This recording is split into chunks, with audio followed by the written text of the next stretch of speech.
Assalamualaikum warahmatullahi wabarakatuh. Hari ini kita akan melanjutkan materi kita, yaitu membentuk interpretasi realitas nilai budaya. Kemarin kita sudah membahas ya tentang persepsi dan bagaimana kita ini belajar untuk memahami perbedaan-perbedaan terkait dengan persepsi tersebut. Yang mana kita akhirnya sudah memahami persepsi itu adalah suatu proses di mana kita itu memilih, menginterpretasi, dan mengelompokkan hal-hal yang nantinya akan kita yakini atau menjadi nilai dalam diri kita. Nah, persepsi ini juga kita tahu bahwa sangat erat dalam kehidupan kita sehari-hari.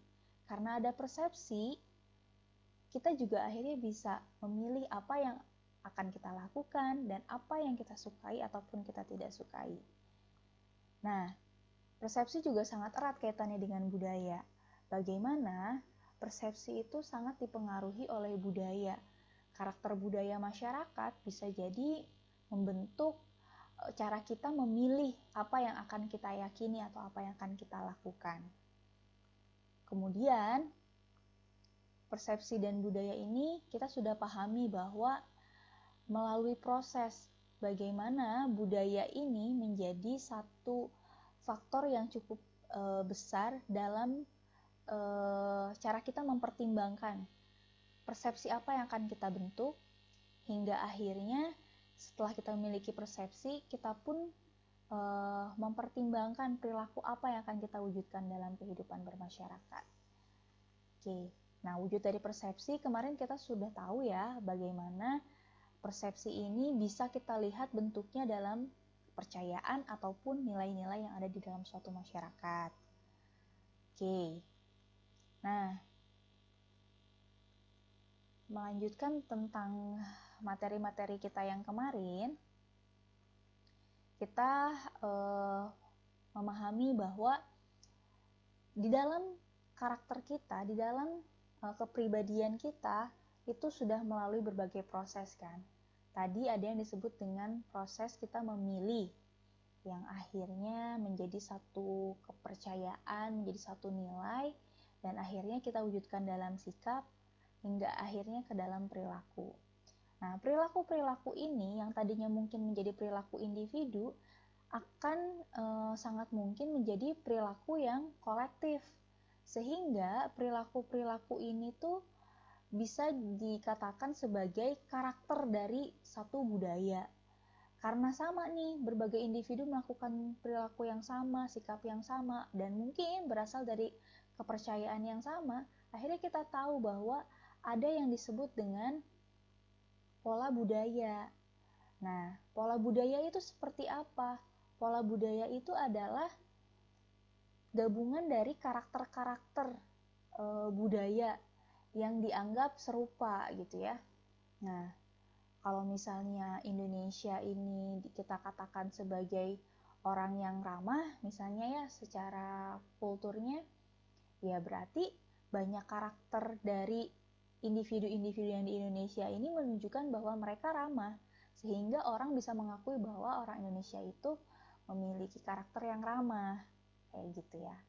Tapi menentukan pola ini ternyata tidaklah mudah. Kenapa? Karena ternyata pola budaya itu tidak akan menjadi sesuatu hal yang statis atau bisa kita hafal gitu. Pola budaya itu ternyata itu kompleks. Kompleksnya seperti apa? Karena pola budaya itu sangat saling terikat satu sama lain yang disebut dengan terintegrasi. Terintegrasinya seperti apa? Pola budaya itu memiliki keterkaitan dengan budaya yang lain juga. Ibaratnya nih, kalau misalnya kita memiliki pemahaman tentang budaya menghormati orang tua, itu pasti tidak akan hanya sebatas tentang penghormatan kita terhadap orang tua atau nilai-nilai tentang orang tua saja, tetapi juga bisa jadi akan terkait dengan budaya komunikasi atau budaya kekerabatan di dalam masyarakat yang berbeda-beda. Nah, itu yang disebut dengan pola budaya itu terintegrasi. Jadi dia tidak akan berdiri sendiri sebagai satu budaya, tapi mungkin akan sangat terikat dengan budaya-budaya dan nilai-nilai yang lain. Nah, kemudian ada lagi yang disebut dengan pola budaya itu hal yang dinamis. Kayak gimana dinamis? Ya dinamis itu berarti tidak akan terus seolah-olah akan selalu sama. Ya bisa jadi di masyarakat tertentu itu berabad-abad tidak berubah pola budayanya. Tapi juga seiring berkembangnya zaman, berkembangnya pemikiran di masyarakat, bisa jadi budaya-budaya yang dianggap sudah lama melekat itu dicoba didorong dan dicoba untuk dirubah atau dinegosiasikan supaya tidak seperti yang sebelumnya. Contoh, budaya patriarki ini kan dianggap sangat melekat ya. Hampir di semua belahan dunia manapun patriarki ini sangat melekat. Maka banyak sekali orang-orang yang sangat concern dalam melakukan pergerakan untuk menentang hal tersebut. Banyak yang melakukan pergerakan untuk memperjuangkan hak-hak perempuan, kebebasan perempuan, dan segala macam peluang yang akhirnya membuat kesetaraan antara perempuan dan laki-laki. Di Indonesia sudah banyak yang melakukan itu, tapi mungkin juga masalah signifikan atau tidaknya itu relatif ya, mau di Indonesia maupun di negara lain. Tapi kita bisa lihat bagaimana saat ini semakin banyaknya gerakan tersebut, semakin banyaknya peluang pasca misalnya Kartini sudah membuat perempuan-perempuan ini memiliki kesempatan bersekolah. Tanpa disadari, ini juga telah merubah tataran institusi kita.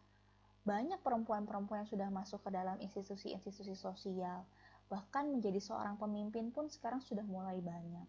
Kita tahu bagaimana Amerika sekarang wakil presidennya ya perempuan. Indonesia juga pernah punya presiden perempuan gitu ya. Nah, itu semua kan tidaklah mudah. Ada batasan dari budaya Pak sebelumnya yang dianggap menghalangi gitu ya, dan akhirnya ada yang melakukan terobosan-terobosan untuk hal ini.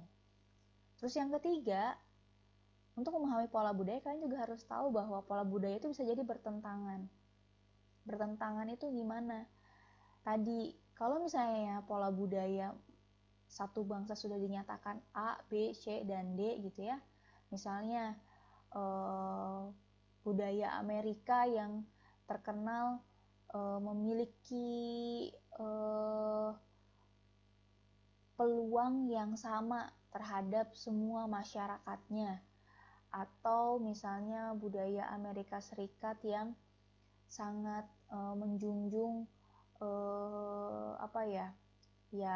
keadilan gitu ya, dan menghindari hal-hal yang sifatnya rasis gitu ya. Nah, itu sebetulnya banyak di dalam konstitusi Amerika Serikat, banyak diungkapkan, banyak dibahas, dan menjadi nilai-nilai luhur yang dijunjung oleh Amerika Serikat. Tapi kita tahu juga ketika kemarin ada banyak sekali isu-isu tentang diskriminasi, isu-isu rasialisme gitu ya. Nah, otomatis itu kan menjadi hal-hal yang bertentangan antara kejadian yang mungkin katakanlah tidak semua orang Amerika seperti itu ya, tapi kejadian yang terjadi di negara Amerika kemudian dihadapkan dengan nilai-nilai yang dijunjung oleh Amerika gitu. Nah, oleh karena itu ketika memahami pola budaya jangan sampai kita terjebak dalam tadi template-template yang memang sudah katakanlah terbentuk di dalam satu masyarakat. Nah, selain itu, kita juga bisa memahami bahwa kalau misalnya dalam satu masyarakat, memang kita akan memiliki kecenderungan, kita akan mengikuti nilai-nilai luhur yang ada di masyarakat tersebut, sehingga kita cenderung akan tidak akan keluar dari budaya kita gitu ya. Nah, tapi jangan salah bahwa itu tidak berarti sebagai individu itu kita akan terkungkung. Ada hal-hal juga yang memang bisa disebut sebagai kita ini memiliki kebebasan untuk memilih, atau kita ini bisa dikatakan lebih dari budaya kita gitu.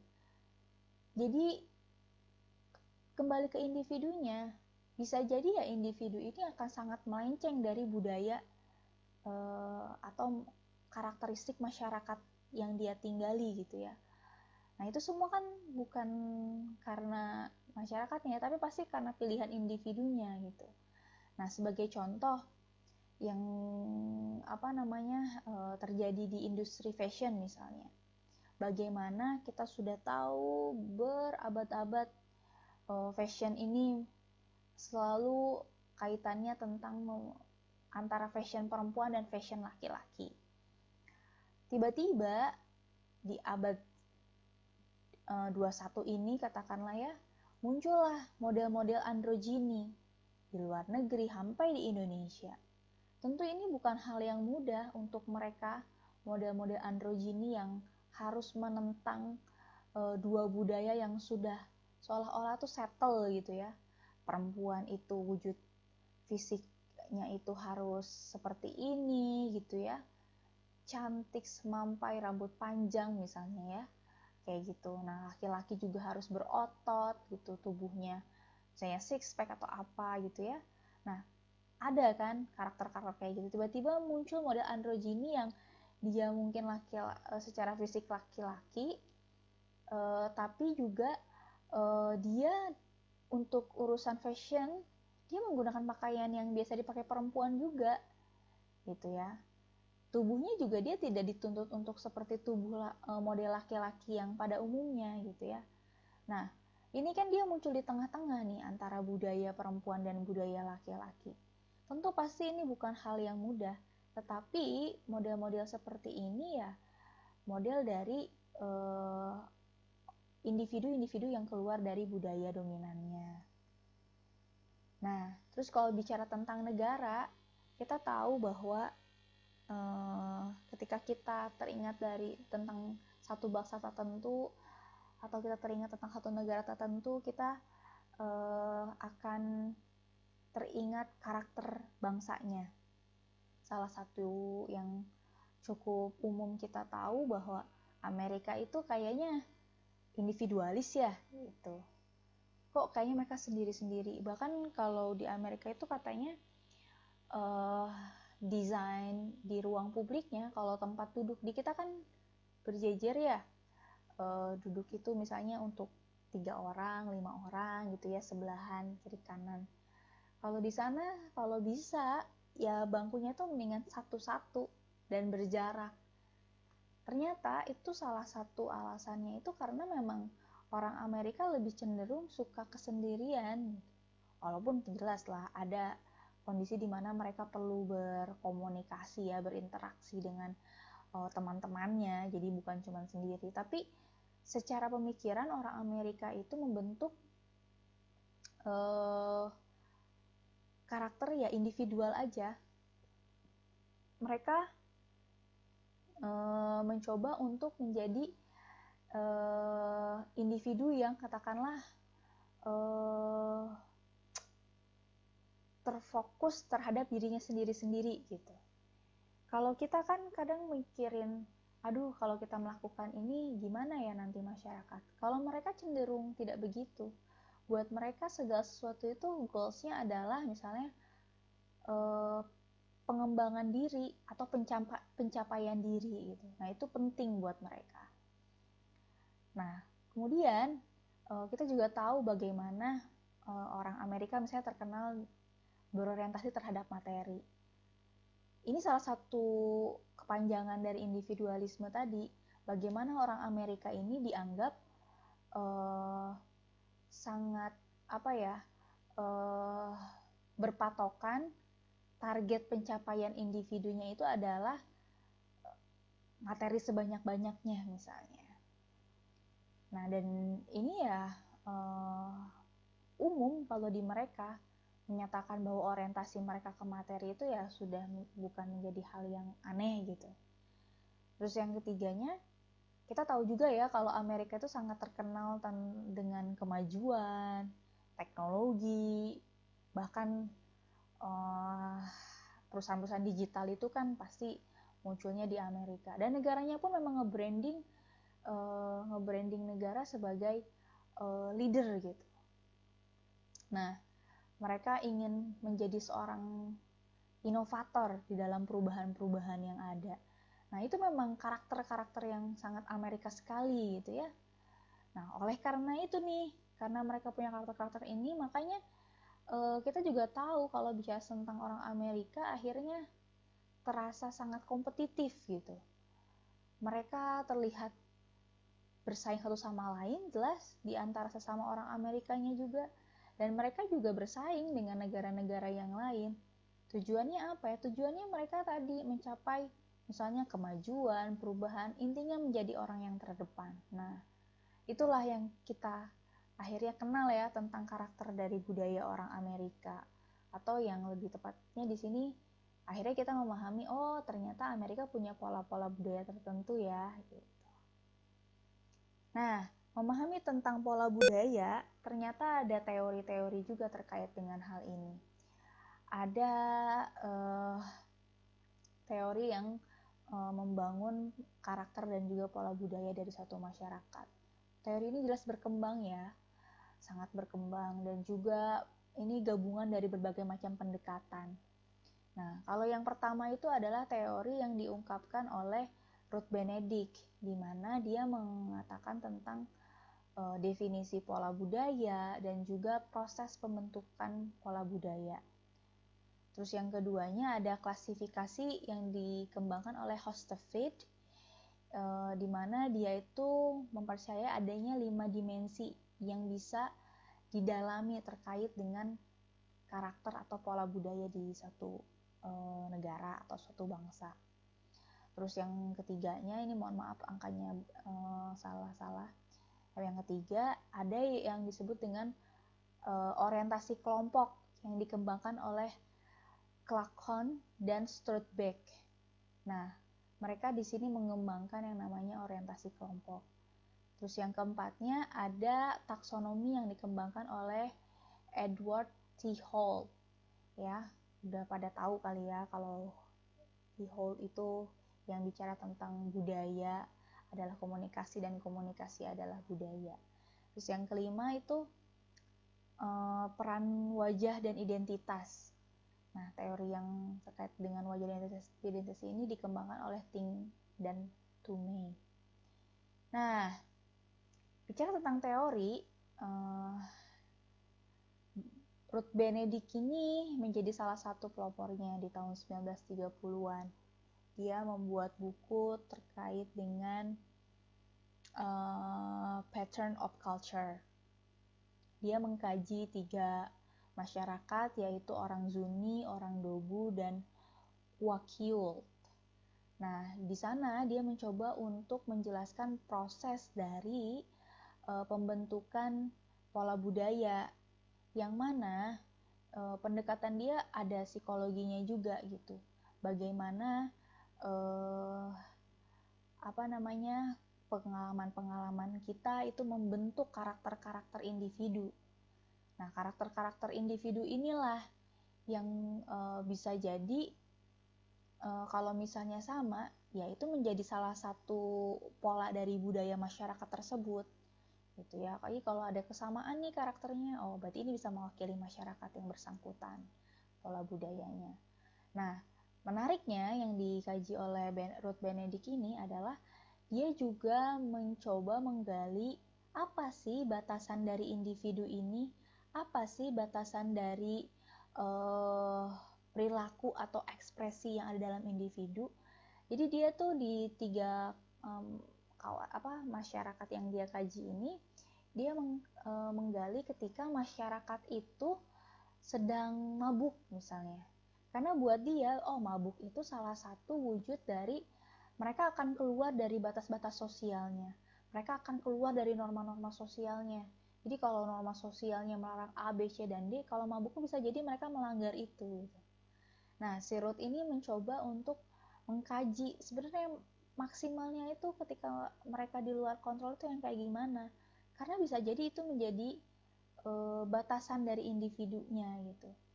Nah, di situ yang menarik itu bahwa ya individu itu akhirnya muncul peranannya di sana gitu, karakternya di sana. Karena ada bisa jadi bermacam-macam kan ekspresinya ketika mabuk, ada yang berani melakukan A atau B atau C mungkin. Ada yang kadarnya tinggi, ada kadarnya rendah gitu ya. Kalau melanggar tuh ibaratnya ada yang langgarannya tinggi, ada langgarannya rendah gitu.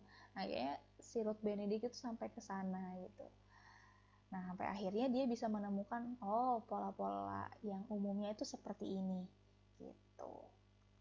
Kemudian teori yang kedua itu yang dari Hustvedt. Di sini dia yang menarik adalah mengkaji 100.000 manajer di 50 negara dan 3 daerah geografis. Kebayang nggak? 100.000 manajer di 50 negara dia coba kaji. Tujuannya untuk apa? Jadi dia tuh ternyata membuat kajian itu untuk mengklasifikasikan dan membuat peringkat 1-53 dari negara-negara yang menjadi kajiannya dia. Dia ingin tahu karakter manajer-manajer. Kenapa manajer ya? Karena memang dalam hal ini mungkin dia melihat budaya kerja juga ya, dan budaya yang bisa disebut ya dianggap lebih mengikat lah gitu ya, lebih akan membatasi dirinya gitu, sehingga budaya-budaya yang dianggap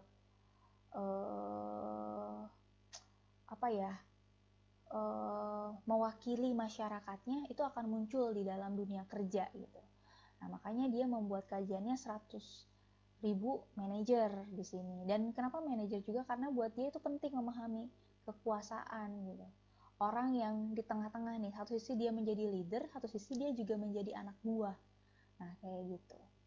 Nah, si Hustvedt ini membagi kajiannya itu dalam 5 dimensi, yaitu individualisme dan kolektivisme, di mana tadi Amerika Serikat itu menjadi negara yang individual misalnya dengan peringkat pertama gitu kalau nggak salah ya, sehingga dia itu menjadi negara yang paling individual di antara 50 negara itu.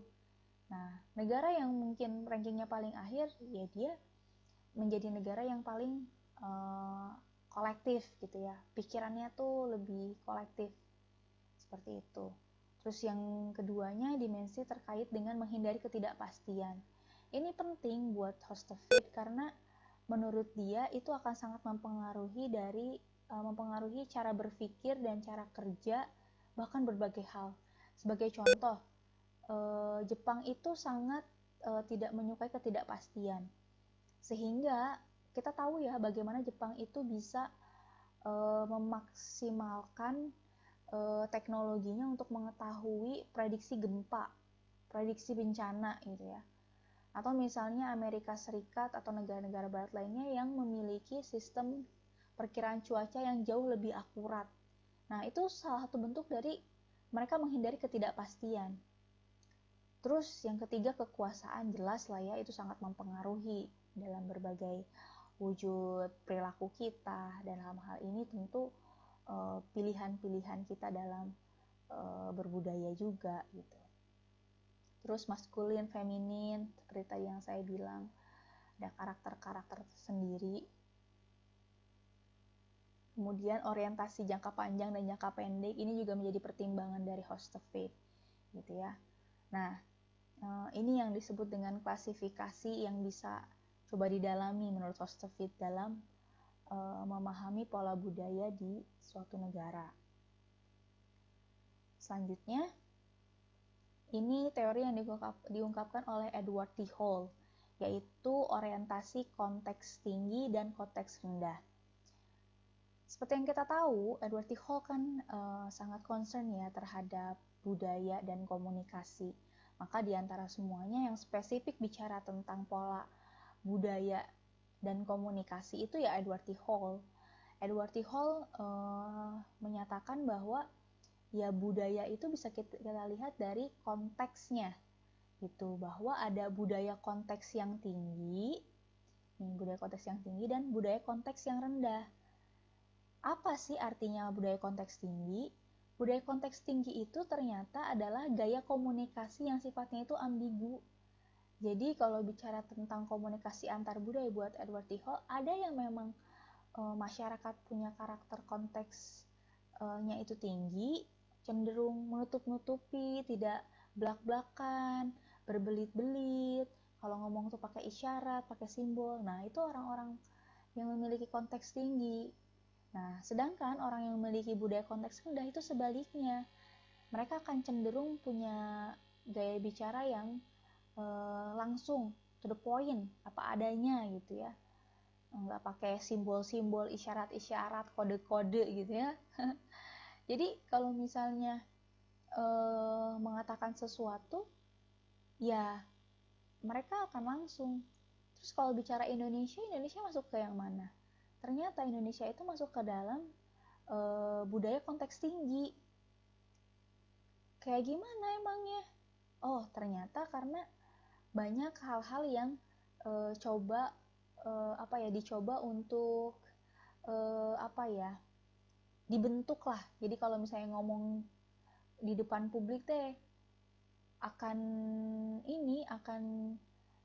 disesuaikan dengan ekspektasi publiknya, bukan karena purely atau misalnya murni karena ya dia merasakan hal tersebut gitu.